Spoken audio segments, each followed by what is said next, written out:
미국의 남북전쟁이 한창이었을 때입니다. 한 농부가 그 전쟁의 소용돌이에서 살아남을 수 있는 기가 막힌 생각을 하게 됩니다. 그것이 뭐냐면 윗도리는 북군의 군복을 입고 그리고 바지는 남군의 군복을 입기로 한 겁니다. 그러면 북군도 남군도 다 자기 편인 줄 알 것이라고 생각을 했기 때문입니다. 그런데 여러분, 실제로 어떻게 된 줄 아십니까? 남군과 북군의 치열한 전투가 벌어졌을 때 이 사람은 양쪽 군대의 사격을 받고 그만 죽고 말았답니다.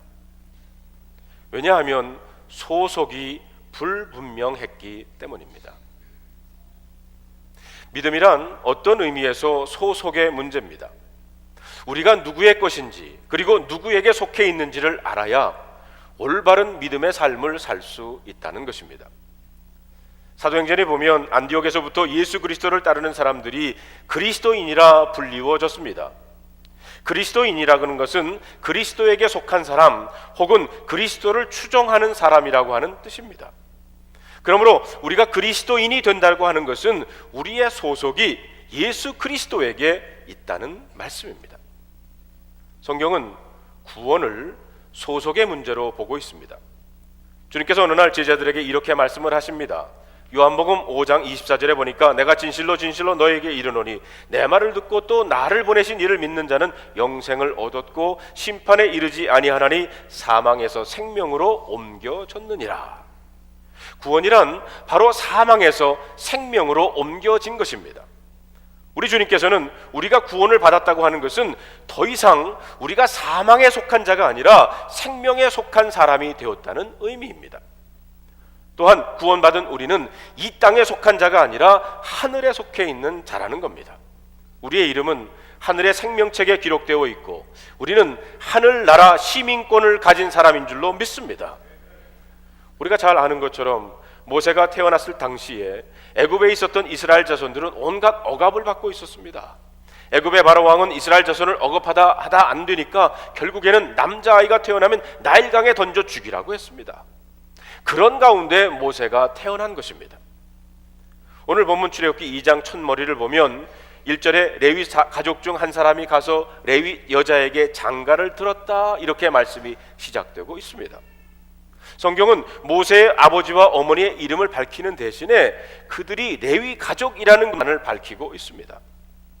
좀 이상하지 않습니까? 원래 사람에게 있어서는 무엇보다도 이름이 중요합니다. 그런데도 본문이 이들의 이름보다는 이들이 속한 곧 레위 가족이라고 밝히고 있습니다. 모세의 부모의 이름이 아니라 소속을 밝히고 있는 것입니다. 무슨 말입니까? 모세의 부모는 비록 몸은 애굽 땅에서 노예처럼 살고 있었지만 자신들이 여전히 하나님의 백성이라는 사실을 잊지 않고 살았던 믿음의 사람이라는 것입니다. 모세의 부모는 애굽 땅 한가운데서 살아가면서도 그들은 여전히 레위 가족으로 레위 여자로 아브라함의 후손으로 살았다는 것입니다. 놀라운 것은 이런 모세의 부모의 믿음이 히브리서 11장에 보면 믿음의 영웅들의 리스트에 들어있다는 겁니다. 우리가 알다시피 히브리서 11장은 수많은 믿음의 영웅들의 이름이 나옵니다. 그런데 모세의 부모도 그 속에 포함되어 있다는 것입니다. 히브리서 11장 23절에 보니까 믿음으로 모세가 낳았을 때 그 부모가 아름다운 아이임을 보고 석 달 동안 숨겨 왕의 명령을 무서워하지 아니했다고 했어요. 남자아이를 낳으면 다 나일강에 던져 죽어야 하는 그 살벌한 고통 시대에 모세의 부모는 믿음으로 모세를 지켜왔다는 것입니다. 왜 그들에게라고 두려움이 없었겠습니까? 모두에게 다 어려운 시기였습니다. 그러나 그들은 애굽의 바로 왕보다 더 높은 권위를 가지신 하나님에게 그들의 시선을 두기로 결단을 한 겁니다.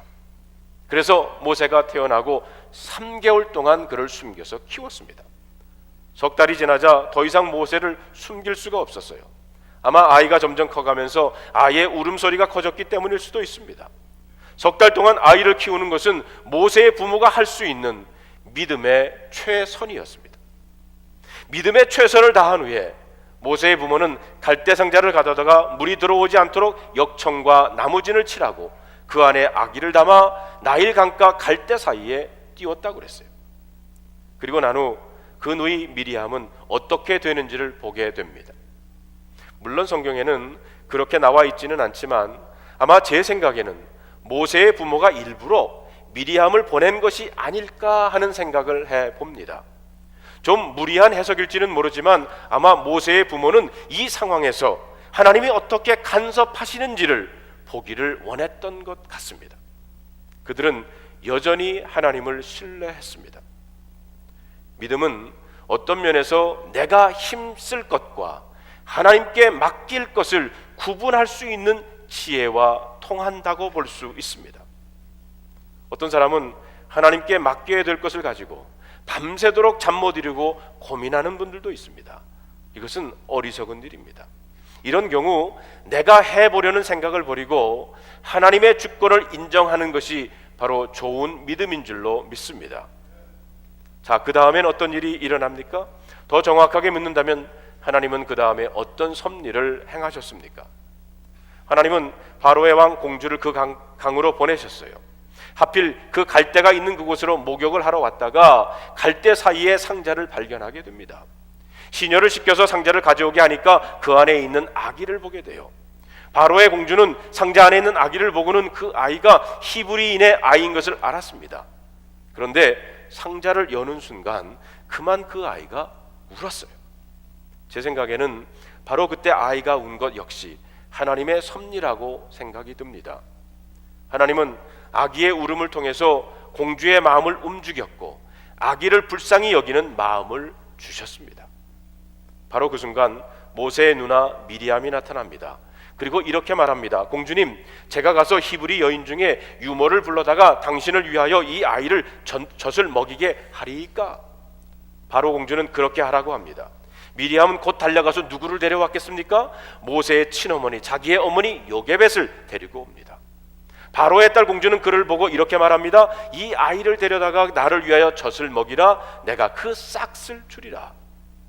그러자 모세의 어머니 요게벳은 이제 마음 놓고 모세에게 젖을 먹이며 키우게 됩니다. 그리고 나중에 아이가 자라게 되었을 때 공주에게로 데려갔더니 바로의 공주는 그 아이를 자기의 아들로 삼고 그의 이름을 모세라고 했습니다. 모세라고 하는 이름의 뜻은 물에서 건져냈다는 의미입니다. 보십시오. 하나님은 남자아이가 태어나면 죽여야 하는 그 극한 상황에서 하나님은 너무 완벽하게 모세를 지켜주셨습니다. 모세의 부모는 바로의 공주에게 양육비를 받아가면서 당당하게 모세를 키울 수 있었던 것입니다. 하나님은 모세의 부모의 믿음을 통해 이런 놀라운 일을 행하신 겁니다.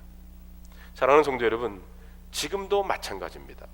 우리가 믿음으로 결단하고 하나님을 바라보게 되면 모세의 부모에게 일어났던 놀라운 일이 여러분에게도 일어날 수 있으리라 믿습니다. 당시 애굽에는 입양된 아들에게도 친아들과 똑같은 법적인 권리가 주어졌습니다. 그래서 모세는 자연스럽게 애굽의 왕자가 됐습니다.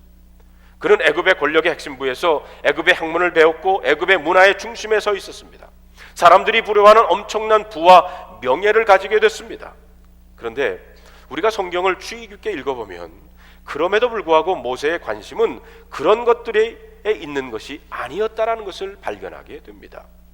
모세의 마음은 애굽의 문화, 애굽의 권력, 애굽의 보화가 아니라 그의 마음은 자신의 진정한 소속, 곧 자신의 민족에게로 향하고 있었습니다. 그는 분명히 바로의 궁전에서 자라면서 애굽의 최고의 학문을 배웠을 것입니다. 애굽의 종교, 애굽의 신에 대해서도 배웠을 것이고 과학교육, 철학교육도 받았을 것이고 애굽의 역사 그리고 애굽에서 대단히 얼마나 유명한 나라인지를 배웠을 것입니다. 그러나 모세는 그런 교육을 받았음에도 불구하고 자신은 애굽 사람이라는 생각을 하지 않았다는 겁니다. 오히려 그는 철저하게 자기 자신을 하나님의 백성 이스라엘 자손이라고 생각하고 있었어요. 히브리서 11장 24절로 26절에 보면 모세의 이런 믿음의 소속감을 이렇게 말하고 있습니다. 믿음으로 모세는 장성하여 바로 공주의 아들이라 칭함받기를 거절하고 도리어 하나님의 백성과 함께 고난받기를 잠시 죄악의 낙을 누리는 것보다 더 좋아하고 그리스도를 위하여 받은 수모를 애굽의 모든 보화보다 더 큰 재물로 여겼으니 이는 상 주심을 바라봄이라. 놀랍지 않습니까? 여기에 보면 그는 애굽의 궁전에서 바로의 공주로 자랐지만 바로의 공주의 아들이라는 것을 말을 듣기보다는 오히려 하나님의 백성들과 함께 고난받으며 사는 것을 가장 가치 있는 삶으로 알았다고 말하고 있습니다. 여러분, 믿음은 바로 이런 겁니다. 단순히 몇 년 교회를 다녔느냐, 성경을 얼만큼 아느냐, 교회에서 열심히 봉사를 하느냐가 문제가 아니라 믿음이란 자신의 소속이 어디에 속해 있는 것을 확실히 아는 것이라고 할 수가 있습니다. 몸만 교회 온다고 믿음의 사람이 되는 것은 아닙니다. 정말 믿음의 사람이라고 그러면 자신이 하나님의 것이며 하나님께 속한 사실을 알고 하나님의 나라, 하나님의 백성을 섬기는 일에 관심을 가지는 것입니다. 오늘 저와 여러분에게는 이런 소속감이 있어야 할 것입니다. 비록 세상 한가운데서 어렵게 살아가고 있지만 때때로 실패하기도 하고 때때로 넘어지기도 하지만 그래도 여전히 나는 하나님의 사람이다라고 하는 확신이 있어야 할 줄로 믿습니다. 모세는 결코 애굽에 속한 사람이 아니었습니다. 우리 역시 마찬가지입니다. 우리는 세상과 동화할 수 없는 하나님의 사람들입니다. 그렇다면 어떻게 해서 모세는 스스로 자신은 애굽 사람이 아니라 하나님의 백성 이스라엘이라는 것을 알았을까요? 어떻게 해서 그는 애굽의 모든 권력과 보화를 포기하고 하나님의 백성과 함께 고난받기를 선택했겠습니까? 성경은 이 부분에 대해서 구체적으로 말하지 않고 있어요. 그래서 우리는 그 당시 무슨 일이 일어났는지 정확히 알 수는 없습니다. 그러나 우리가 한 가지 분명히 알 수 있는 것은 바로 모세의 친어머니 요게벳이 모세를 키웠다는 겁니다. 이 사실은 우리로 많은 것을 추측해 볼 수 있게 합니다. 아마 3, 4년 길게는 6, 7년을 어머니 요게벳은 모세에게 신앙 교육을 시키고 너는 하나님의 백성이라는 의식을 심어 주었을 것입니다. 모세야, 너는 애굽 사람이 아니다. 너는 이스라엘 사람이야. 너는 하나님의 백성이고 너는 하나님의 사람이란다. 어린 모세는 그 말을 다 소화해내지는 못했을런지는 모르지만 자신이 하나님의 백성이라는 분명한 사실을 알았던 것 같습니다. 물론 그 모세는 애굽의 왕궁에서 수많은 교육을 받았겠지만 그의 마음 깊은 곳에 자리 잡은 이 믿음, 하나님의 백성이라는 의식을 무너뜨리지는 못했어요. 그러면 여러분, 어릴 때 자녀들을 믿음으로 키우는 것은 정말 중요합니다. 자녀의 마음에 다른 사상이 자리 잡기 전에 아직 어릴 때에 하나님의 말씀을 가르치는 것은 애국과 같은 세상의 물결을 거슬러 올라가게 하는 힘이 될 수 있다는 것입니다. 어릴 때의 하나님의 경험은 환경을 뛰어넘게 만듭니다. 어느 교우분 중에 한 부모님이 그런데 목사님, 우리 아이 때문에 속상해 죽겠습니다. 아이들이 말을 잘 듣지를 않습니다. 다시 말하면 신앙교육이 쉽지 않다는 겁니다. 어떤 때는 아이들이 교회를 등지고 하나님 말씀과 기도에 거하지 않고 우리의 마음을 상하게 할 수도 있습니다. 그렇다고 여러분 너무 절망할 필요는 없습니다.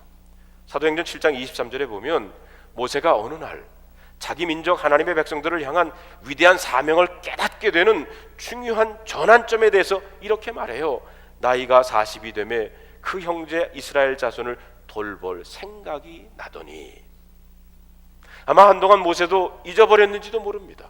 어렸을 때 어머니에게 배웠던 신앙교육이 생각나지 않았을지도 모릅니다. 그런데 그의 나이 40이 되었을 때 갑자기 모세의 마음에 한 생각이 떠올랐어요. 그렇지, 나는 애굽 사람이 아니고 이스라엘의 자손이지. 내 형제 이스라엘을 돌봐야겠다. 모세는 40이 되어서 비로소 어릴 때의 믿음이 살아났습니다. 그렇습니다. 자식을 향한 부모의 기도, 자식을 향한 부모의 신앙교육은 결코 헛되지 않음을 믿으시기를 바랍니다. 우리의 믿음 생활에는 우리가 하나님의 백성이라고 하는 이런 소속감도 중요하지만 그거 못지않게 중요한 것이 또 하나 있습니다.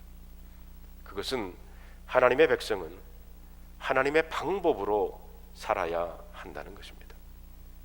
하나님의 백성이 세상을 사랑하고 세상의 방법을 따라 살면 실패할 수 있다는 것을 알아야 합니다. 오늘 본문 11절에 있는 말씀을 우리 다 같이 한번 읽어보겠습니다. 시작. 모세가 장성한 후에 한 번은 자기 형제들에게 나가서 그들이 고되게 노동하는 것을 보더니 어떤 애굽 사람이 한 히브리 사람 곧 자기 형제를 치는 것을 본지라. 여기에 보면 모세가 장성하게 되었을 때 한 번은 자기 형제들에게 나가서 하나님의 백성들이 겪는 그 고통의 현장을 보게 되었다는 겁니다. 여기 고통받는 히브리인을 형제라고 부르는 것은 모세가 그들을 자기의 동족으로 보고 있다는 것을 드러냈어요.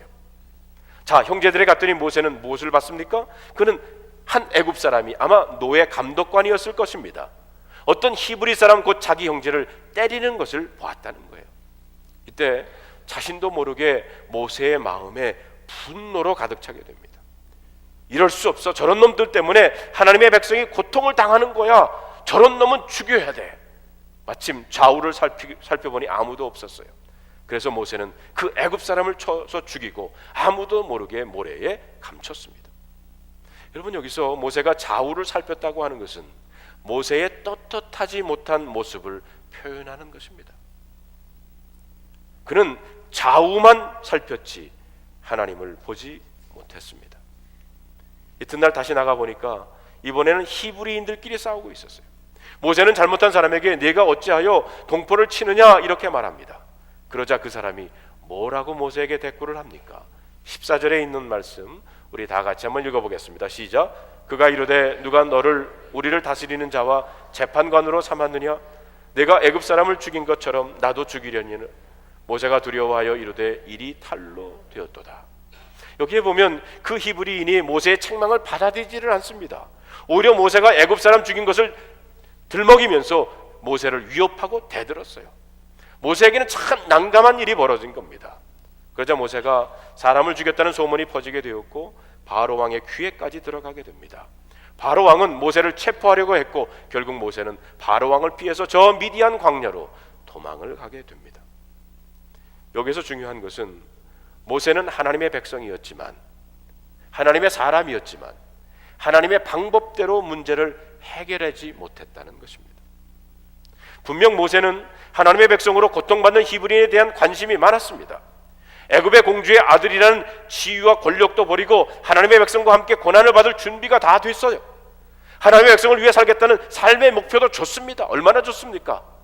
우리는 이런 모세를 보면서 누구나 칭찬하고 성공할 수 있을 것이라고 생각할 것입니다. 그러나 아니에요. 모세의 의도와 목적은 좋았지만 그는 하나님의 방법대로 하지 않고 자기의 방법과 자기의 생각으로 하나님의 뜻을 이루려 했다는 것입니다. 그래서 모세는 실패하고 말았어요.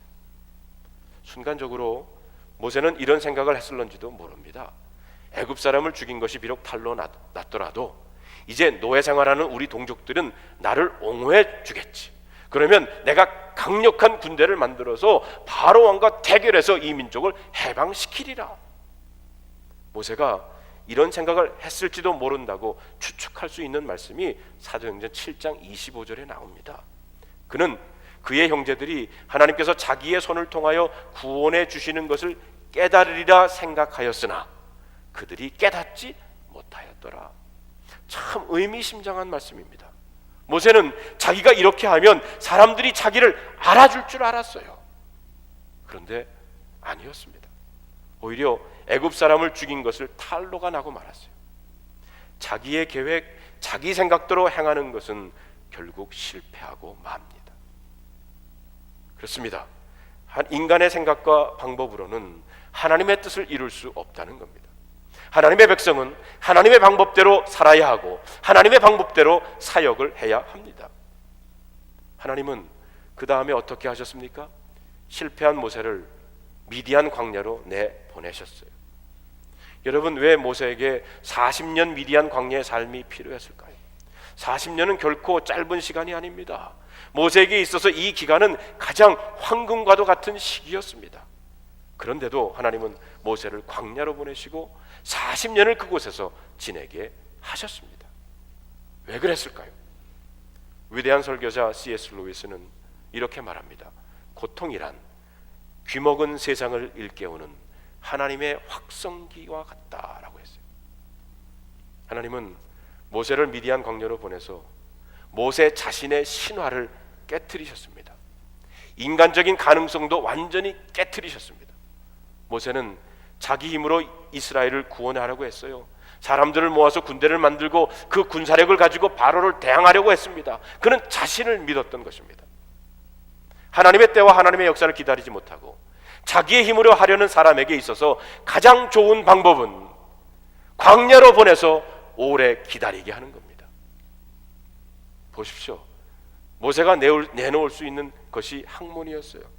모세는 애굽에서 많은 것을 배웠습니다. 그런데 그 광야에서는 모세의 학문이 아무 소용이 없습니다. 모세가 내놓을 수 있는 것은 애굽의 왕자라고 하는 권력의 힘입니다. 그런데 그 광야에서는 아무 쓸모가 없습니다. 아무도 모세를 알아주는 사람이 없었어요. 그렇습니다.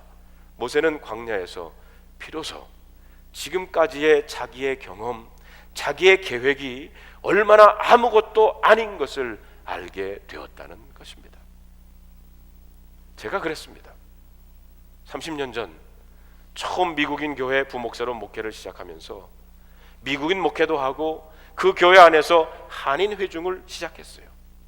그때 제겐 엘리트 의식이 있었습니다. 다른 한인 교회 목사님들은 어렵게 개척을 하는데 나는 환경도 좋은 동네에서 미국인 교회 부목사로서 미국에서 고등학교, 대학교 나와 다른 한인 교회 목사님들과는 다르고 영어도 잘하고, 제가 동부에서 영어를 배워서 그런지 서부에 오니까 영어가 좀 잘 안 되더라고요. 거기다가 우리 아버지는 한국에서 유명한 목사님이신데 한인 회중도 날이 갈수록 늘어나고 연예에서는 미래가 촉망한 목사로 불리기를 시작했습니다. 그러면서 개척한 한인 교회가 많이 부흥을 해서 이제 미국인 교회로부터 독립을 하게 됐어요. 독립을 해서 내가 담임 목사가 되면 더 목회를 잘하게 될 것이다. 미국인 담임 목사에게 간섭이지 안 받고 내 방법대로 교회가 더 부흥할 줄 알았습니다. 그런데 교회가 독립을 하면서부터 어려움이 시작이 됩니다. 내 계획, 내 방법이 통하지를 않아요. 미국인 교회 담임 목사님의 그 울타리, 그리고 하나님의 은혜로 지금까지 목회한 것을 몰랐던 겁니다. 그러면서 저의 모든 신화는 다 깨지고 말았어요. 저의 신학적인 지식도, 인간적인 성실함도, 그리고 심지어는 제 믿음마저도 아무것도 아니라는 것을 깨닫게 됐습니다. 하나님은 교만한 저를 깨트리시기 위해서 광야의 현장으로 내보내신 거예요. 혹시 여러분들 중에 모세처럼 자기의 힘을 발휘할 수 없는 그런 상황, 그런 시간을 보내시고 계시는 분들 계십니까? 혹시 여러분 중에 병실에 갇혀 있거나 병마와 싸우면서 지금도 침대에 누워 계셔야만 하는 사람이 있습니까? 재정의 어려움으로 사업이 꽁꽁 묶여 있는 분들이 계십니까? 아니면 죄악의 문제로 인해서 관계가 깨어진 그런 분들이 계십니까? 혹시 여러분 중에 미국에 살면서 필요한 서류가 없어서 미래가 불확실한 분들이 계십니까? 그렇다면 여러분 알아야 합니다. 지금 나는 무의미한 시간을 보낸다고 생각하지 마시기를 바랍니다. 어쩌면 그분들은 지금 모세처럼 훈련받고 있는 미디안 광야에 있는지도 모릅니다. 그때 자신을 내려놓아야 합니다. 자기의 고집, 자기의 능력도, 자신의 모든 것을 내려놓고 하나님만 바라보시는 여러분들이 되시기를 바랍니다. 여러분, 하나님의 백성은 어떻게 살아야 합니까? 하나님의 방법대로 살아야 합니다. 광야는 모세로 하여금 철저하게 하나님만을 의지하게 했습니다. 그때 그는 출애굽의 역사를 이룰 수 있었던 겁니다. 여러분, 중요한 것 잊지 마시길 바라기를, 하나님은 모세가 애굽의 왕궁에 있을 때 부르지 않으셨습니다. 하나님은 모세가 광야에 있을 때 불렀다고 하는 사실을 기억하시기를 바랍니다. 이제 우리에게 남겨진 문제는 우리가 얼마나 내 자신을 의지하지 않고 하나님을 의지하려느냐에 달려 있다는 거예요. 모세에게 광야의 삶이 필요했던 두 번째 이유는 오직 하나님만 대면하며 살게 하기 위해서입니다. 하나님을 의지하거나 사람을 바라보는 것은 하나님의 백성들의 삶의 방식이 아니기 때문입니다. 사람들이 알아주면 좋아하고 사람들이 알아주지 않으면 금방 좌절하는 것은 하나님 백성의 삶이 아닙니다. 하나님의 백성은 하나님과 함께 동행하는 사람입니다. 오직 하나님을 대면하고 하나님의 위로로 힘을 얻는 사람들입니다. 하나님은 이것을 보여주시기 위해서 모세를 광야로 보내신 거예요. 광야에는 사람이 별로 없습니다. 광야는 외로운 곳입니다. 모세는 지금까지 많은 사람들의 에워싸여 있었어요. 애굽의 왕자로서 잠시도 혼자 있지 않았을 겁니다.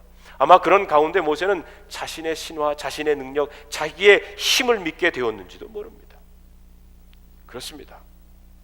사람을 망가뜨리는 것은요, 사람을 부패시키는 것은 사람에게 미움받는 것이 아닙니다. 오히려 사람에게 너무 칭찬을 받게 될 때 사람은 망가지게 됩니다. 좋아하는 사람들끼리만 가까이 있으면 그 사람은 자기 모습을 제대로 볼 수가 없습니다. 모세는 이 광야에서 비로소 하나님 앞에 선 자신의 정나라한 모습을 볼 수 있었어요. 하나님을 개인적으로 대면하게 된 것입니다. 그리고 오직 하나님과의 관계만을 생각하게 됐어요. 그때 바로 모세가 하나님의 사람으로 부름을 받았다는 것입니다. 사랑하는 성도 여러분, 혹시 사람에게 여러분 둘러싸여 있습니까? 사람들의 칭찬을 기대하십니까? 혹은 사람들의 말에 실망하고 계십니까? 우리에게 광야가 필요합니다. 내가 혼자 될 수 있는, 우리에게 그런 외로움이 필요하고요, 그리고 거룩한 고독이 우리에게 필요합니다. 나 혼자 하나님 앞에 서는 시간이 우리들에게 필요하다는 겁니다. 그 가운데 온전히 하나님을 보시게 될 줄로 믿습니다. 오늘 모세의 이야기는 우리에게 많은 것을 생각하게 합니다. 모세는 자기 소속이 어디인지를 확실하게 알았어요. 그는 애굽 가운데 살면서도 자신은 하나님의 백성이라는 것을 알았습니다. 그래서 애굽의 권력과 애굽의 명예와 애굽의 재물을 포기했습니다. 하나님의 백성과 함께 고난받는 것을 더 가치 있게 생각했습니다. 우리 역시 마찬가지입니다. 저와 여러분들은 하나님께 속한 사람들입니다. 너무 세상적인 것, 세상의 것을 따르지 마시기를 바랍니다. 우리 믿음의 선배들은 세상을 장망성이라고 부릅니다. 장래 망할 성이라는 겁니다. 애굽은 영원한 곳이 아니에요. 애굽은 생명이 없고 하나님의 언약이 없는 곳입니다. 지금 좀 힘들고 예수 믿는 것 때문에 좀 손해 보더라도 여러분 절망하지 마시기를 바랍니다. 시간이 걸리더라도 우리는 하나님의 방법대로 하나님의 말씀을 따라 살아야 합니다. 사랑하는 성도 여러분, 하나님은 바로 그때 모세를 불러서 모세로 하여금 이스라엘 백성들을 이끌어내신 것처럼 바로 이때 광야에 서 있는 이때 여러분들을 부르실 줄로 믿습니다.